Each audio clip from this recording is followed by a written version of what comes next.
أعوذ بالله من الشيطان الرجيم بسم الله الرحمن الرحيم والصلاة والسلام على سيدنا ونبينا ومولانا محمد uwa assalamu alaikum wa rahmatullahi ta'ala wa barkatu.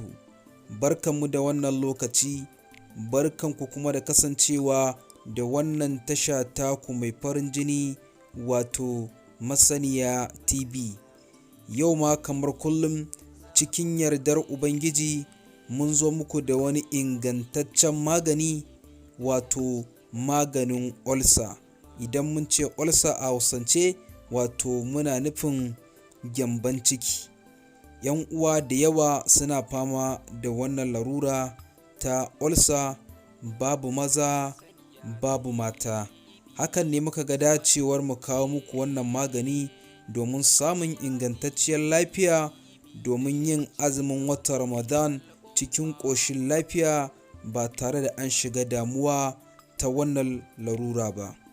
So da yawa 'yan uwa sukan kasa yin ibada ta azumin watan Ramadan saboda wannan cuta da ta riga ta yi musu lahani kuma ta yi musu illa. To hakan ne muka ga dacewar mu kawo muku ingantaccen maganin da zai ba ku dama ku samu lafiya cikin yardar Ubangiji domin gudanar da wannan babbar ibada ta azumin Ramadan.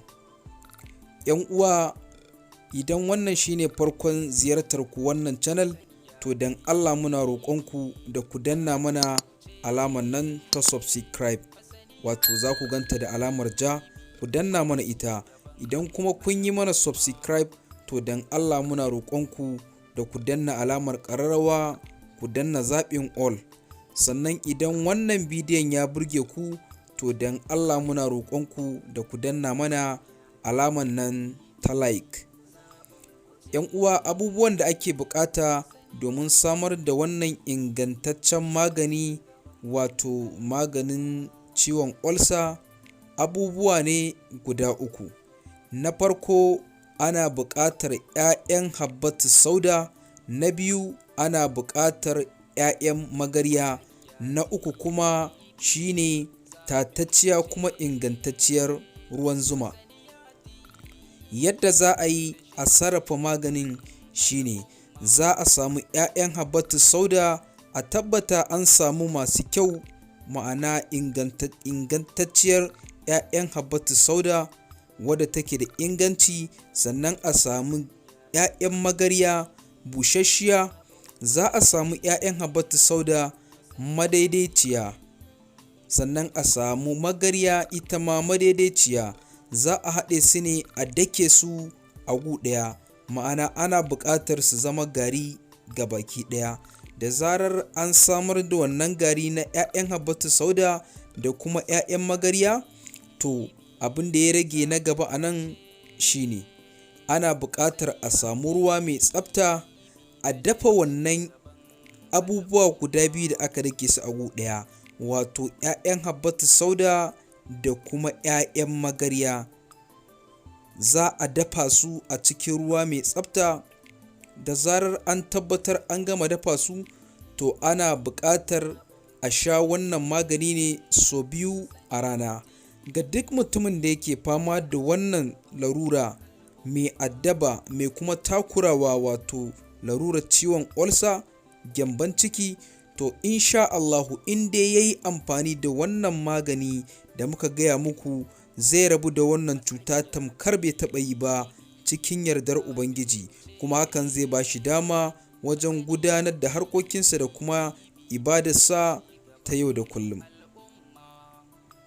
Abin da ake bukata yadda za a sha wannan magani shine ana shan wannan magani ne da safe kafin a ci komai. Za a sha rabin kofi, sai a samo zuma madaidaiciya wadda ba za ta yi yawa ba, sai a zuba a cikin wannan ruwan magani rabin kofi, sai a shanye. Bayan minti 30 za a iya cin wani abu, amma a tabbatar in dai an sha wannan maganin da safe, to a tabbata sai an kai kamar minti 30 sannan za a iya cin wani abu. Haka ma da daddare, bayan an gama cin abincin dare, za a ƙara ɗauko wannan magani a sha rabin kofi shi ma akwai buƙatar a zuba mai zuba madaidaiciya yadda za a iya sha. Insha Allahu ‘yan uwa, in dai kuka daure kuka ci gaba da yin wannan haɗin kamar yadda muka gaya muku, to za a samu waraka daga cutar ulcer da yardar Ubangiji. Za a rabu da ita gabaki ɗaya, ba za a ƙara jinta ba cikin yardar Ubangiji. ‘Yan uwa, kada dai ku manta, idan wannan shine farkon ziyartar ku wannan channel ɗin tamu, to dan Allah muna roƙonku da ku danna mana alamar nan ta subscribe. Idan kuma kun yi mana subscribe, to dan Allah muna roƙonku da ku danna mana alamar like. Sannan muna roƙonku da ku yi sharing ɗin wannan bidiyon zuwa group ɗinku na WhatsApp da sauran shafukanku na sada zumunta domin 'yan uwa su amfana kamar yadda kuma kuke amfana. Assalamu alaikum wa rahmatullahi ta'ala wa barakatuh. Bisalam.